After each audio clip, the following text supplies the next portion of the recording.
Oi, eu me dei conta de uma coisa, de um erro. No último vídeo, postado na última terça-feira, falei muito sobre promessa de Deus, mas eu não expliquei exatamente o que é uma promessa. E como nas quintas, quero fazer uma cultura aqui neste canal, neste humilde canal, de comentar com você aquilo que é jargão cristão, e aí a gente vai falar realmente o que isso significa. Hoje eu vou te explicar o que significa dizer que você tem uma promessa de Deus.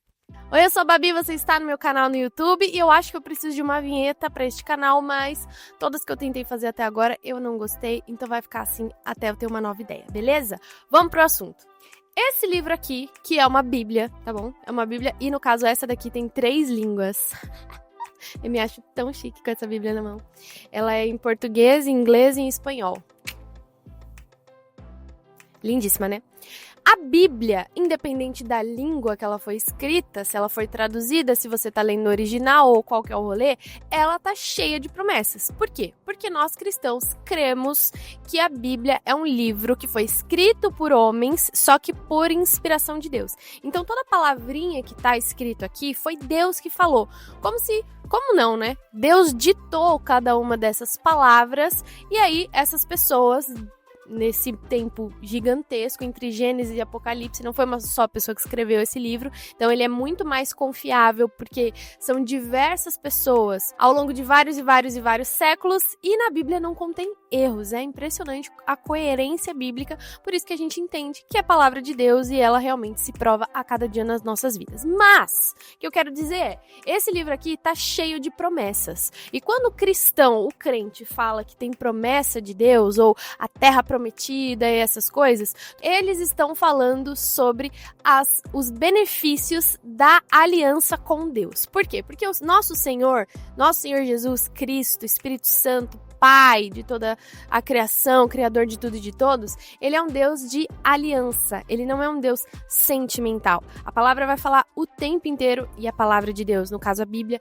vai falar o tempo inteiro quanto Deus é fiel àquilo que ele diz, àquilo que ele promete. E a partir disso ele vai cumprir as promessas não por causa de quem ele prometeu, mas por causa dele mesmo, porque Deus não é homem para que minta, tá?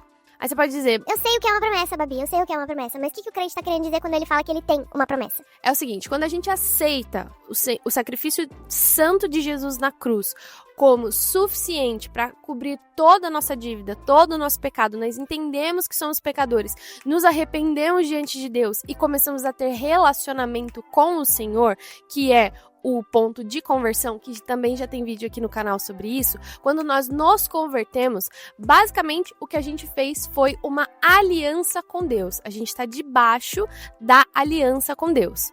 E quando a gente fala aliança, na verdade aliança é como se fosse um contrato. Sabe a aliança, o anel?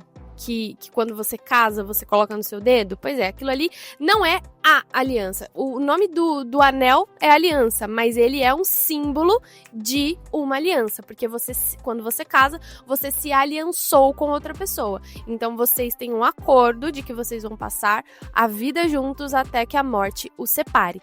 Isso é a aliança. O anel é o símbolo, certo? Então quando a gente se aliança com Jesus, a partir da nossa conversão, aí nós temos os benefícios dessa aliança. Vou dar o exemplo do casamento de novo. Quando você casa com uma pessoa, lá no altar, o que você promete? Você promete ser fiel, você promete amar a pessoa, você promete respeitar a pessoa. Eu não casei ainda, gente, então eu não sei exatamente qual é o texto. Mas eu sei que você promete várias coisas e o principal delas é que você vai ser fiel àquela pessoa até que a morte o separe. Pelo menos era isso que as pessoas deveriam fazer, né?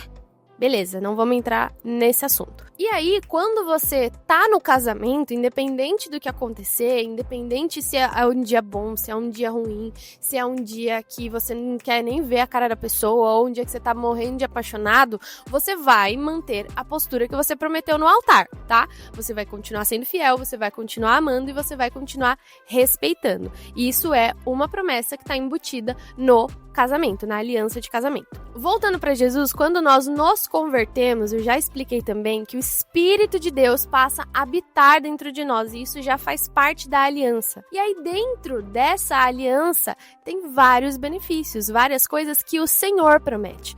Por exemplo, eu vou dar alguns exemplos aqui, mas gente, sério, A Bíblia, ela tá lotada de promessas do Senhor, promessas de paz, promessas de prosperidade, promessas de bênçãos. Tem muitas coisas que a palavra promete.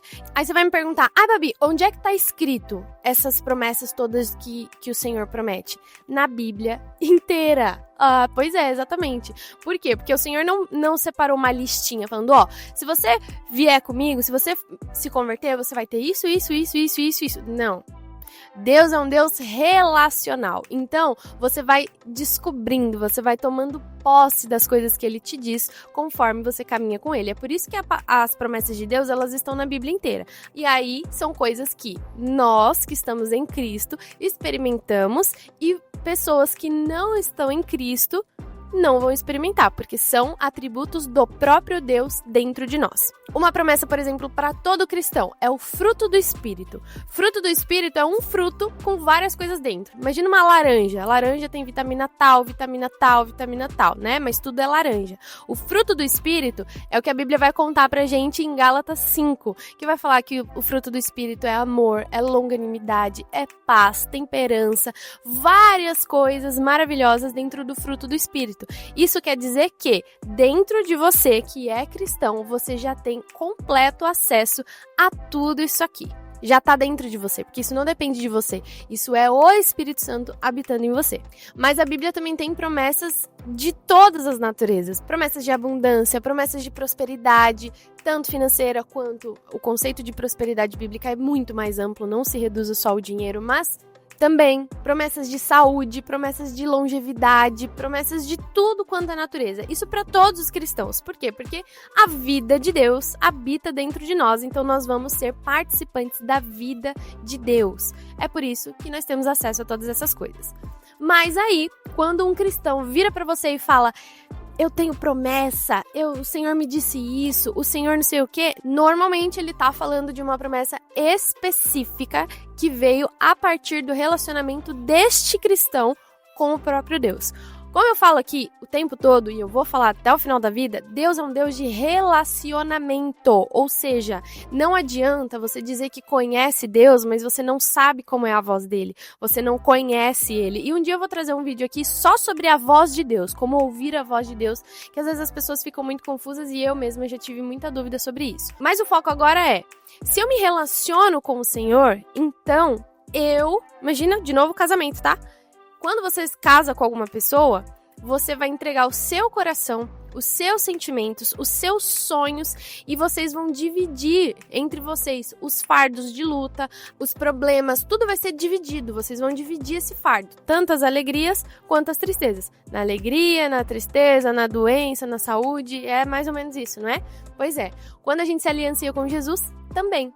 Nós vamos compartilhar tudo aquilo que nós sentimos, tudo aquilo que nós pensamos e os nossos objetivos. Mas a parte mais linda de tudo isso é que o Senhor vai compartilhar tudo aquilo que Ele deseja, o caráter dele, e nós vamos conhecer quais são os objetivos do Senhor. Isso é relacionamento. Como eu já expliquei aqui neste canal também, Deus é uma pessoa. Então nós vamos conversar com Ele. Como é que nós conversamos com Ele? Através da oração, da Bíblia, e uma das ferramentas também de contato com o Senhor é o jejum, que um dia a gente pode falar aqui também.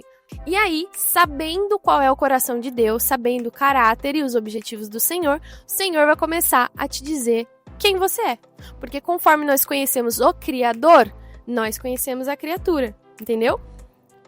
A Bíblia vai falar que nós somos imagem e semelhança do Senhor. Ou seja, tudo que existe em nós, que é bom, tudo de bom que existe em você, é uma característica do Senhor. É uma característica de Deus. Então, quando nós nos relacionamos com o Senhor, Ele vai tirar da sua vida aquilo que não faz parte da sua identidade, aquilo que Ele não criou você para ser, mas Ele também vai exaltar aquilo que Ele te deu de talento, de qualidade, que se parece com Ele. Todo talento que o Senhor dá para qualquer pessoa, Ele não é para você guardar e ficar no seu mundinho ou para você usar para o seu bel prazer. Não é isso. Quando você tem uma habilidade, o Senhor colocou essa habilidade em você para que você abençoe a vida de outras pessoas com isso que Ele te deu. Por quê? Porque no corpo de Cristo, a gente vai falar sobre a multiforme graça do Senhor. Tem uma pessoa que fala muito bem no microfone. Show, esse é o talento dela, ela vai expressar a palavra de Deus. Tô dando um exemplo de igreja, tá? Mas para você entender que isso pode ser em vários contextos. Mas aí tem um irmão que ele não gosta de microfone, ele não gosta de falar, mas ele é excelente ouvinte. E ele sabe aconselhar como ninguém. Esse é o talento dele. Entende o que eu tô falando? Então, quando a gente crente fala, eu tenho promessa, eu tenho palavra do Senhor, é porque a gente já teve contato com o Senhor o suficiente para entender qual é, pelo menos, um vislumbre. Normalmente a gente não sabe tudo, né? Infelizmente. Mas nós temos um vislumbre daquilo que o Senhor quer fazer através de nós. E isso é promessa. E aí, a promessa de Deus, a gente sempre se refere a ela como um lugar. Porque lá na Bíblia também tem uma história do êxodo, né? Dos israelitas que foram libertados do Egito, onde eles eram escravos. Eles passaram pelo deserto para chegar na Terra Prometida.